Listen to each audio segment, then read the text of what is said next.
Hey guys, welcome back to more Reddit HOA stories. In this Ripestories video, what would you do if you returned home after 4 years away only to discover the neighboring HOA had secretly built 12 commercial rental cabins right on your private property? They spent $340,000 of their own money building on my land, and it turned out to be the worst mistake of their lives. And the first one is from r/FHOA and is titled Another Easy Win, posted by user Lucky the Lurker. So I own property next to an HOA. Over a year ago, we were doing work on part of the property, clearing brush and replacing the fence in a field that is adjacent to the HOA. For the brush removal, we had a dumpster 100% on my property for a few weeks, and then the new fence went up almost exactly like the old one in the same location. The HOA knows my property is not part of the homeowner association. This was litigated over 25 years ago when they formed, and we have since had run-ins, but it seems it was that time again.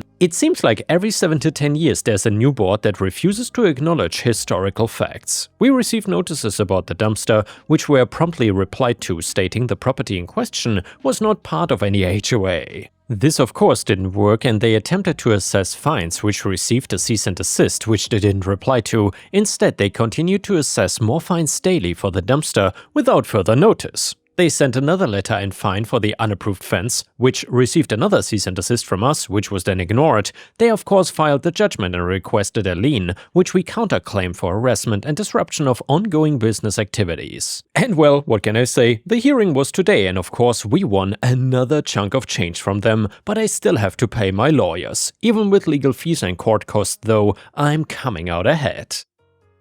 And now a comment from the thread. It said, put up a big petty sign on the front saying this property is not part of the HOA, write that if you're bothered the sign will grow bigger, keep increasing the sign until it becomes comically big and everyone sees it, also write on it how the residents' money is being wasted pursuing you, keep a yearly tally. You can take the sign in when they are cool, but once they start acting up, put it up again. Comment number 2, if they pull that stunt again, have your lawyer draft a letter and make copies of it to send to every property owner, letting them know that they are gonna be the ones footing the bill with a special assessment, especially as the odds of the HOA losing a court case are very high when going after a non-member property. It may cost you a fair bit of money, but there's nothing like putting a really hot fire under the property owner's butt. That will get some attention, and fast, by the more sensible ones, who will then very likely revolt against the board and call for heads to roll for the role that the board has taken. And yeah, the pun is intended. And yeah guys, if you still enjoy these HOA stories, then please don't forget to like the video and post some star emojis in the comments if you want to support me. Thank you so much. The next one is titled, I returned 4 years later and an HOA built 12 cabins on my lake property without my permission. So this whole saga started about 6 years ago when my uncle passed away and left me his property. He never married, no kids, and out of everyone in the family, I was the one who actually drove out to see him regularly, helped him fix things around the place, brought him groceries when the roads got bad in winter, and I think he appreciated that I never asked him for anything, never hinted about any inheritance, and never treated him like an ATM the way some relatives did. So when he passed away, nobody was more surprised than me to find out that he left me everything. The property was about 40 acres of wooded land with a lake smack in the middle of it. The lake was maybe 15 acres, the kind of water so clear you could see to the bottom from 15 feet up on the bank. My uncle bought the whole parcel back in the early 70s when the area was nothing but timberland and dirt roads, and he got it for a price that would make a modern real estate agent weep. He built a modest house on the north side, ran power out to it, drilled a well, and just lived there for the next 40-something years. Quiet, private, and exactly the way he liked it. When I inherited, I was in the middle of a 4-year contract doing engineering work overseas. I'm not gonna get to specifics about where or for whom, but the short version is I was making very good money in a place with very few ways to spend it.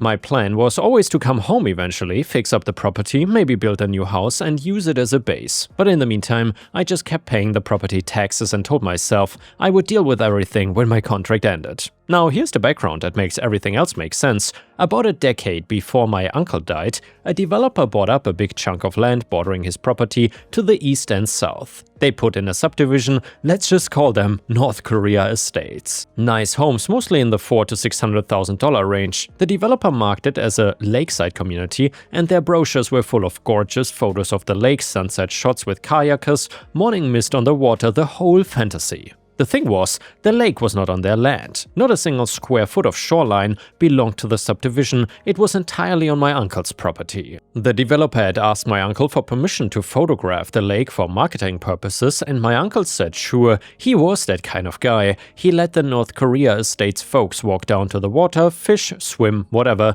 He figured more people enjoying the lake was not hurting anybody. However, he never signed an easement with them, never granted real access rights, never put anything in writing. It was just a friendly old man letting his neighbors enjoy his land. When I took ownership of the place, I didn't change any of that. I mean, I was overseas and I didn't really care, and that was the biggest mistake of my life. Sometime after I left, North Korea Estates formed a homeowner association. The driving force behind it was a guy I'm gonna call Doug. Doug was a retired real estate developer who had bought one of the nicer lots in the subdivision, and he had big ideas about turning North Korea into a premier community, and the lake was central to every single one of his plans. From what I've pieced together since, Doug managed to convince the entire HOA that the lake and surrounding shoreline was either shared community property or a public waterway. I don't know exactly what combination of half-truth and outright lies he used, but whatever he said, people believed him. Within 2 years of the HOA forming, they started building on my land. I didn't know any of this until I came home. My last overseas contract had extended twice. The money kept getting better and I kept saying yes, and by the time I finally flew home, it had been just over 4 years since I'd set foot on the property. I landed, spent a night at a hotel near the airport, and then drove out to the property the next morning. The house was fine, dusty but intact. I opened some windows, unpacked a few things, and then grabbed a beer and decided to walk down to the lake. I hadn't seen it in 4 years and I was actually looking forward to it. Well, I came through the tree line on the north shore and just stopped walking. Across the lake on the south shoreline, where there used to be nothing but trees and a rocky slope leading down to the water, there were cabins. 12 of them, arranged in a neat arc facing the lake. Behind the cabins there was a gravel parking area with about 15 spaces, a small building with a sign on it, a communal fire pit area with wooden benches arranged in a circle, and a dock reaching out into the lake with kayaks and a couple paddle boards tied to it. There were even trash cans at each end of the parking lot. This was not some thrown-together weekend project, this was a planned professional operation. The weirdest part though was that there were people there already. I could see 2 different groups on cabin porches, someone walking down to the dock carrying a fishing rod, and a family with kids loading stuff from their car in the parking area. It seems like these people were paying customers, enjoying themselves, staying in cabins built on land that I owned and had never given anyone permission to develop on. I stood there holding my beer, not drinking it, just staring across the water for what felt like forever. And well, my brain kept cycling through the same thought. How is this possible? 4 years ago this was untouched forest and now it looked like a page out of Vacation Rental magazine. Then I walked around the lake to get a closer look, and up close the cabins were actually well built. The small building nearby turned out to be a reception office, and the sign read North Korea Lake Retreat, and underneath it listed nightly rates. They were charging $125 to $175 a night depending on the cabin, so I tried the office door, but it was locked.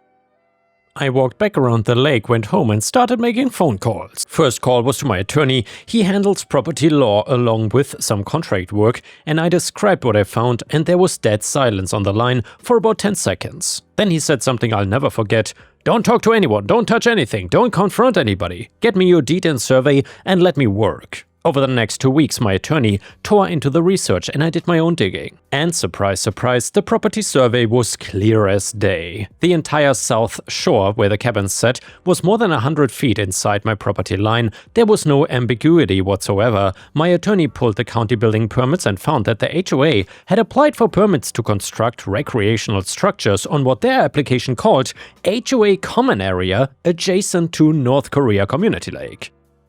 Their submitted site plan didn't include my property lines anywhere on it. The county had approved the permits because on paper it looked like the HOA was building on its own land. Here's what Doug had done. When the HOA was formed, he created official-looking maps for the HOA's governing documents that showed the lake and surrounding shoreline as North Korea Estate's common area. So he literally just redrew the property boundaries to swallow up my lakefront land as if it belonged to the subdivision. Every homeowner who voted to approve the cabin construction project was looking at those fake maps. They had no idea they were voting to spend money building on someone else's private property. The total project cost was about $340,000.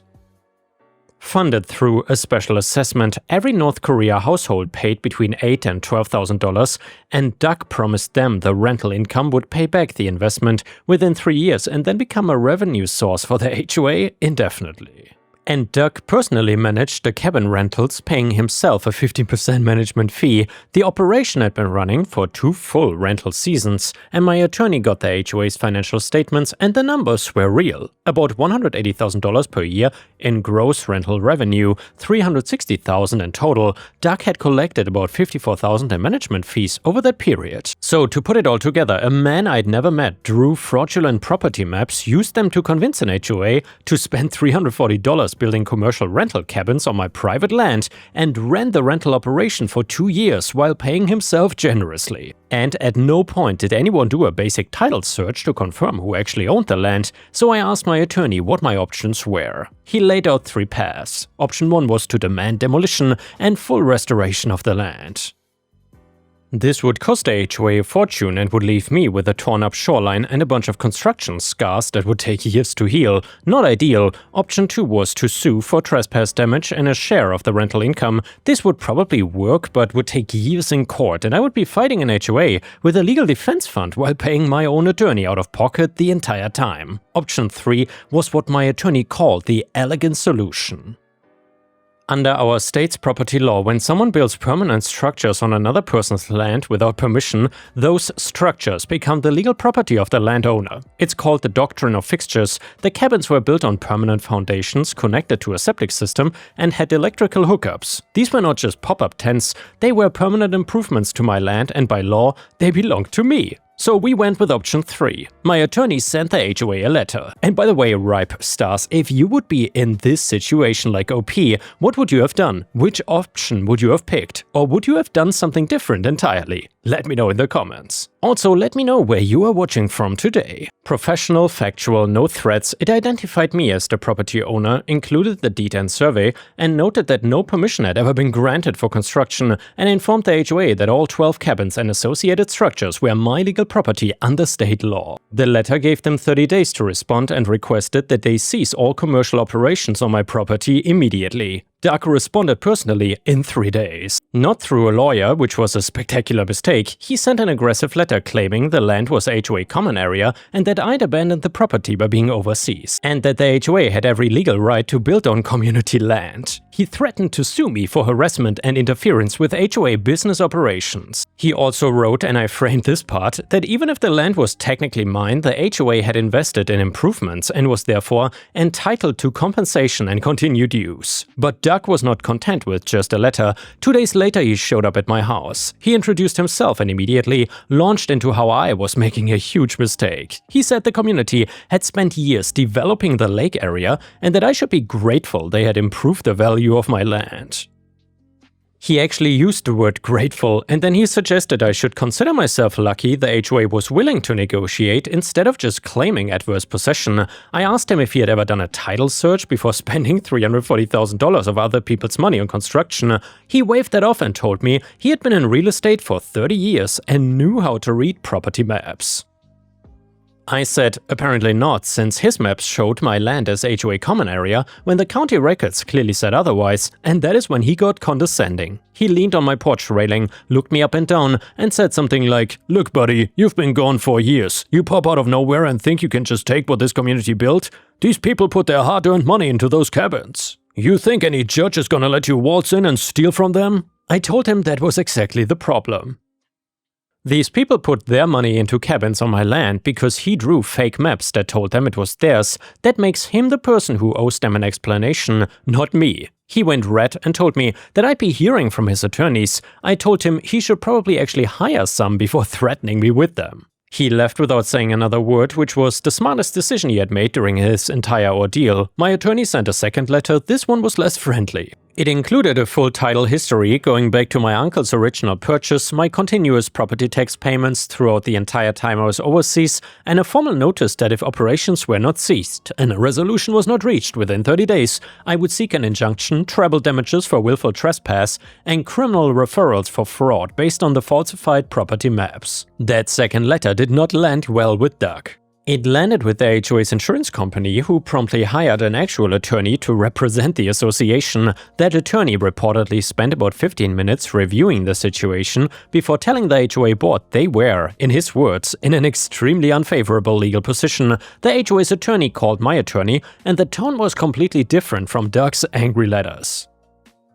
He acknowledged the boundary issue and said the HOA had relied in good faith on their board president's representations and proposed negotiations. What followed was about 4 months of back and forth, and the HOA first offered to buy the lakefront land from me so they could keep operating, but I said no. They offered a lump sum for the appraised value of the raw land, but no. A long-term lease at market rate? Also no. I'll be honest, a couple of those offers were actually tempting on paper.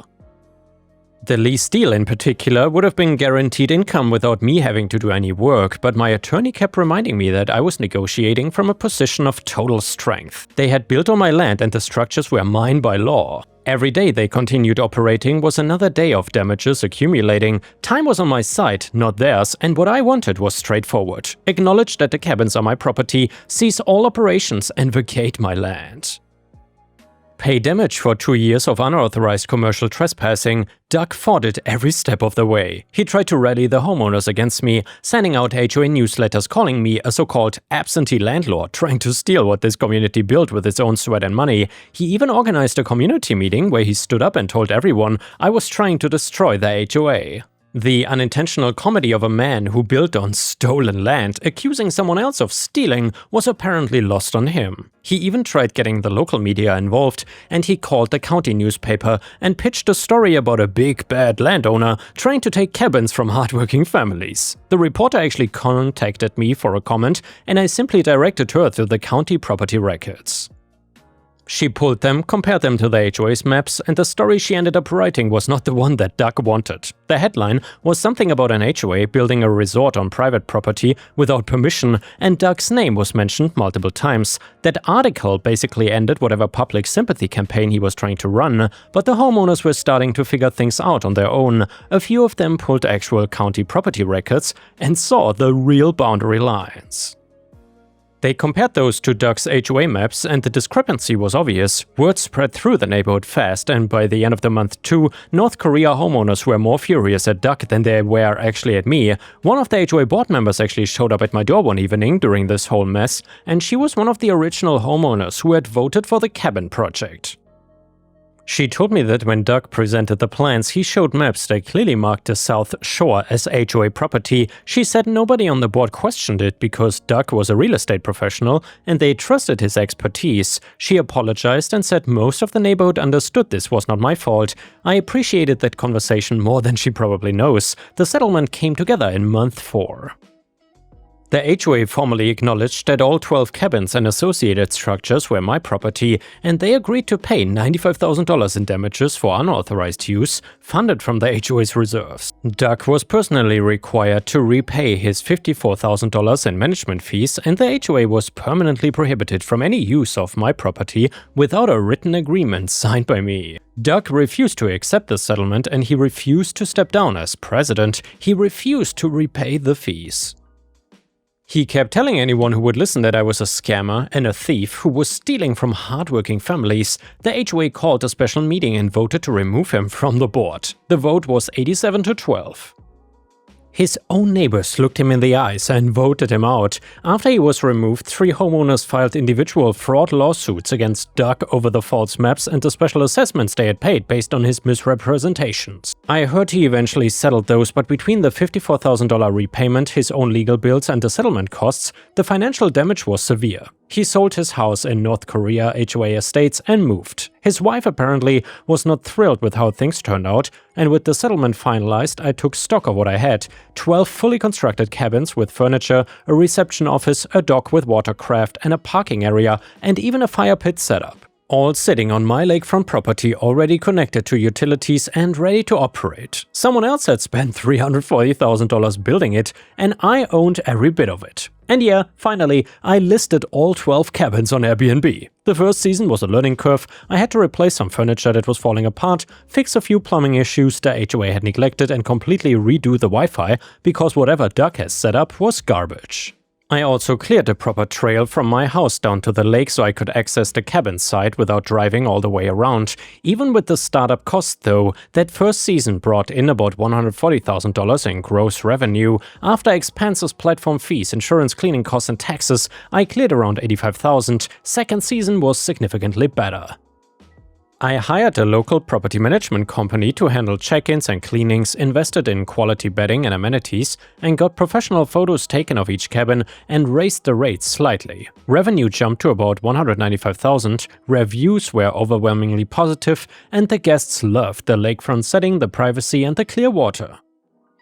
A few reviews specifically mentioned how the place felt like a hidden gem and not some overbuilt tourist trap. That one always makes me smile. I'm actually heading into my third rental season now, and I've been fully booked for peak summer months since early in the year. I quit the overseas work, built a new house on a North Shore where my uncle's old place used to be, and I run the rental business full time. I wake up most mornings, make coffee on my porch, and look across the lake at 12 cabins that somebody else paid to build on my land. If there's a lesson in all of this, it's pretty simple. Before you build anything on any piece of land, check who owns it, because if you don't, you might just be building someone else's retirement plan. And the next one is titled, "Coworker trashed me for being 5 minutes late, so I complied to their wishes." Posted on r/malicious compliance. So I worked at a great company, not hourly paid. Official hours are 9:30 to 12 to 14 to 18, and I love my work and often arrive before 9 and leave after 18:45 p.m. So almost 2 hours more of work every day, so 10 hours a week free,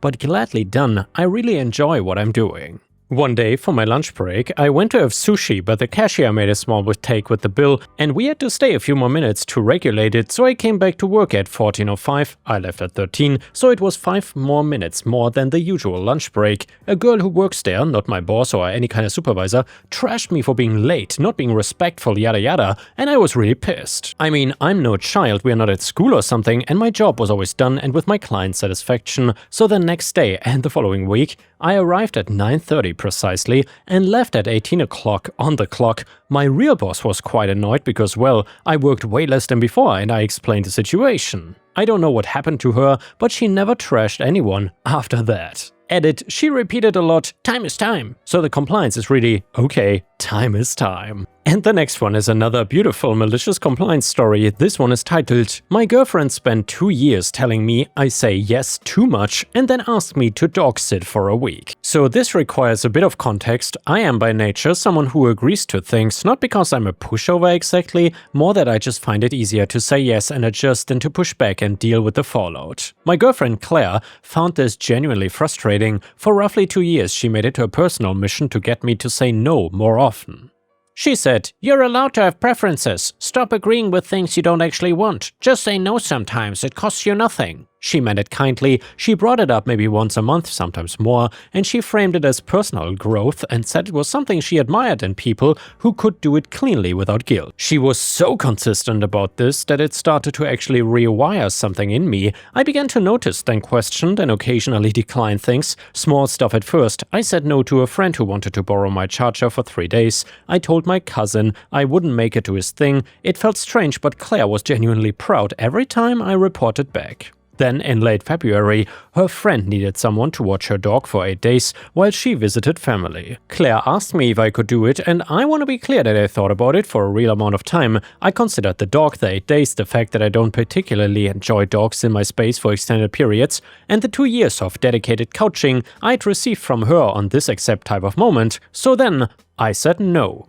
Calmly, without guilt, no explanation, just, I don't think that works for me. There was a pause, and Claire stared at me. I watched her go through several expressions in about 4 seconds. She started to say something, stopped, and then said, "That's not what I meant." And I said very gently that I understood, but she had been an excellent teacher and I wanted her to know the lessons had stuck with me. The dog went to a kennel and Claire has not brought up the saying no thing since February. And yeah guys, that was textbook picture perfect malicious compliance and I hope to see you again tomorrow.